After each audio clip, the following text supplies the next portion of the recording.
नमस्कार साथियों, स्वागत है आप सभी का चंदू सर की क्लास यूट्यूब चैनल पर। आज हम बुक रिव्यू करने वाले हैं पप्पू सिंह जी प्रजापत और मदन जांगीड़ की अभी हाल ही में आई वस्तुनिष्ठ विश्व इतिहास किताब की।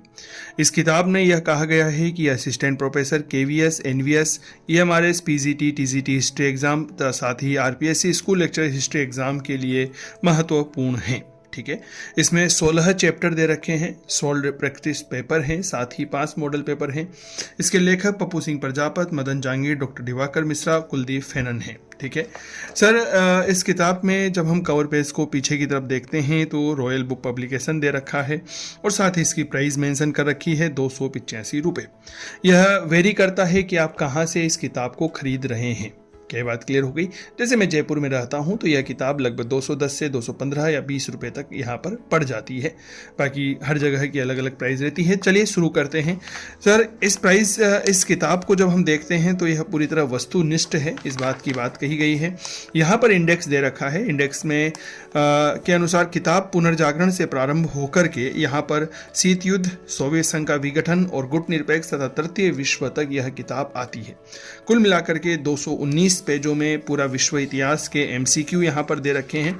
फिर जब हम किताब के लास्ट में देखते हैं तो 5 मॉडल पेपर हमें यहाँ पर देखने को मिल जाते हैं। मॉडल पेपर जिसमें पूरा इतिहास यहाँ पर कवर करवाया गया है। तो आइए शुरू करते हैं। यहाँ पर शुरुआत की गई है हमारी इस किताब की पुनर्जागरण कालीन साहित्य से, जहाँ पर हम देख रहे हैं यहाँ पर लेखक है और उनकी रचनाएं दे रखी है। जैसे दांते की रचनाएं, डिवाइन कॉमेडी, विता नोवा, द मोनार्किया। ठीक है, इसी प्रकार पेट्रार्क है, कहीं सारे जो हैं लेखक हैं उनकी बुक्स यहाँ पर दे रखी है। इसके बाद प्रथम विश्व युद्ध के महत्वपूर्ण तथ्य है, तो ये कथन है जहाँ से सवाल अक्सर बनते हैं। बात करते हैं पुनर्जागरण की, तो पुनर्जागरण के सवाल है, सवाल के बाद उनका उत्तर जो है उस उत्तर के बारे में लिखा गया है। जैसे यूरोप में पुनर्जागरण का सूत्रपात कब हुआ, तो केवल ऑप्शन देकर के काम नहीं चलाया गया है। ऑप्शन की पहले उसमें ऑप्शन की पूरी डिटेल दे रखी है कि 14वीं से लेकर 16वीं शताब्दी। क्लियर हो गई बात। अब यहाँ पर इस प्रश्न की व्याख्या कर रखी है। ये बहुत अच्छा कंसेप्ट मुझे लगा। कुछ शब्द जो हैं अंग्रेजी में हैं, जैसे रेनेसा की इंग्लिश यहाँ पर लिखी गई है, तो ये समझने के लिए ठीक रहता है। ठीक है, काफ़ी अच्छे प्रश्नों का समावेश यहाँ पर किया गया है। जैसे हम यहाँ पर देखते हैं थॉमस मूर की कृति यूटोपिया जो है यह मूलतः किस भाषा में लिखी गई थी, तो लैटिन भाषा की रचना है। तो यही बात इसमें कही गई है कि आदर्श राज्य की कल्पना की गई है।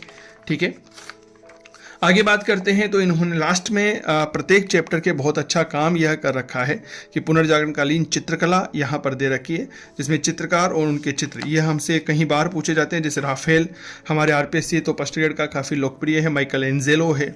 ठीक है, तो यहाँ से सवाल अक्सर बनते हैं। इसके बाद विज्ञान और खगोल शास्त्र के बारे में जानकारी दे रखी है। टॉलमी जिसने जियोसेंट्रिक सिद्धांत दिया था, इनसे भी हमसे सवाल पूछा जाता है।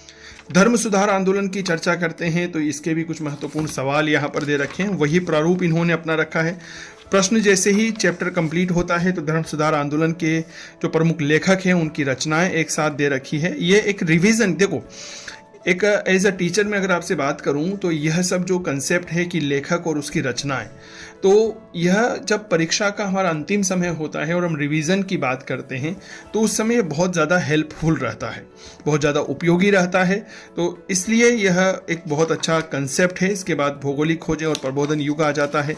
इनमें भी इन्होंने यही कंसेप्ट यहाँ पर अपना रखा है कि खोजकर्ता, स्थान और उसका सन दे रखा है। फिर औद्योगिक क्रांति, अब आपको यह पता होगा अगर आप आरपीएससी या पीजीटी की किसी भी एग्जाम की तैयारी करते हैं तो औद्योगिक क्रांति के आविष्कारों से सवाल पूछे जाते हैं। इन्होंने क्या कर रखा है, कृषि के क्षेत्र के आविष्कार कर रखे हैं, फिर वस्त्र उद्योग, फिर परिवहन क्षेत्र में आविष्कार कर रखे हैं, फिर उसके बाद संचार के क्षेत्र के प्रमुख आविष्कारों की बात कर रखी है। अमेरिकन क्रांति यहाँ पर दे रखी है। अमेरिकन क्रांति जब मैं इस किताब को पढ़ रहा था तो पता चला कि यार अमेरिकन क्रांति जो है उसमें भी कहीं सारे सवाल जो है बनते हैं कि प्रमुख युद्ध कौन कौन से हुए, तो उन्होंने एक सारणी दे रखी है। यह एक अच्छा सवाल है। और वैसे सवाल के जो स्टैंडर्ड देखे जाते हैं, एक अच्छे स्टैंडर्ड के सवाल हैं, इस बात को थोड़ा सा याद रखिए। लेकिन इनकी किताबों में एक थोड़ा सा जो है तारतम्यता है, तो तारतम्यता यहाँ पर देखी गई है, इसमें कोई दो राय नहीं है। ये फ्रांस की क्रांति के सवाल काफ़ी अच्छे दे रखे हैं। फ्रांस की क्रांति भी हमारे सिलेबस में काफ़ी बार जो है काफ़ी सवाल पूछे गए हैं। तो फ्रांस की क्रांति और नेपोलियन युग यहाँ पर देखिए। और लास्ट में जब हम देखते हैं तो फ्रांस की क्रांति की कुछ प्रमुख घटनाएं और उनकी तिथियाँ, क्योंकि यहाँ पर आपको पता होगा कि यह हमारे से सवाल पूछा जाता है कि टेनिस कोर्ट की शपथ कब हुई, बास्तिल दुर्ग का पतन कब हुआ, फ्रांस में मानवाधिकारों की घोषणा कब हुई, ठीक है, फ्रांस का पहला लिखित संविधान कब आया। तो ये सारी चीज़ें हमारे यहाँ पर पूछी जाती है। देखो, एक सवाल जो है ना अक्सर प्रथम विश्व युद्ध के संदर्भ में पूछा जाता है, जर्मनी के एकीकरण और इटली के एकीकरण की तारीखें, तो इनकी भी इन्होंने बहुत अच्छे से समावेश किया गया है। प्रथम विश्व युद्ध में जब हम देखते हैं सवालों को मैं देख रहा था, तो इसमें कुछ घटनाएं और ये जो संघ आते हैं, चाहे वो ट्रिपल अलायंस हो, चाहे द्विगुट हो, ठीक है ना, इनसे सवाल अक्सर पूछे जाते हैं। छोटे छोटे युद्ध जैसे मान की लड़ाई, वर्दनु की लड़ाई, सोम, जरलैंड और वासनलैंड, ये सवाल यहाँ पर बनते हैं। उनके बाद जो संधियाँ की गई है वह यहाँ पर दे रखी है, रूस की क्रांति। तो ओवरऑल बात करते हैं तो किताब एक अच्छी है, लेकिन मैं एक यहाँ पर बात करना चाहूँगा। इस किताब का कवर पेज कुछ इस तरह का है, अगर आप इसको लेना चाहते हैं तो ये ले सकते हैं। किताब जो है अंदर क्वेश्चन ब्लैक एंड वाइट में है, क्वेश्चन जो है पूरी तरह से डार्क कर रखे हैं जो अच्छा है, और फिर ऑप्शन दे रखे हैं। उत्तर जो है उसका डार्क कर रखा है ताकि हमें समझ में आ जाए। एक्सप्लेनेशन को एक बॉक्स में लगाया गया है, ये बहुत अच्छा है, इनका प्रयोग नया है, ठीक है। तो ओवरऑल एक किताब जो है बहुत अच्छा है, मास्टर कॉपी है यह, आप इसको खरीद सकते हैं, ठीक है। अब बात करते हैं कि साहब ये किताब क्या सभी भर्ती परीक्षाओं के लिए उपयोगी है। बिल्कुल सर, यह किताब सभी भर्ती परीक्षाओं के लिए उपयोगी है, लेकिन उन भर्ती परीक्षाओं के लिए उपयोगी नहीं होगी जहां पर प्राचीन विश्व पूछा जाता है, क्योंकि इसमें प्राचीन विश्व के क्वेश्चन हमें देखने को नहीं मिलते हैं। क्लियर? तो ये है, और ये रिव्यू कैसा लगा हमें ज़रूर बताइएगा। और बाकी अगर आप चैनल पर नए हैं तो चंदू सर की क्लास यूट्यूब चैनल को सब्सक्राइब करें, हमारे टेलीग्राम चैनल चंदू सर की क्लास पर जुड़िए, और अगर आप हमारे ऑनलाइन कोर्स लेना चाहते हैं तो काव्य क्लासेस कोटा का मोबाइल एप्लीकेशन डाउनलोड कर हमारे कोर्स ले सकते हैं। जय हिंद, जय भारत। मिलते हैं आपसे अगले वीडियो में, तब तक नमस्कार।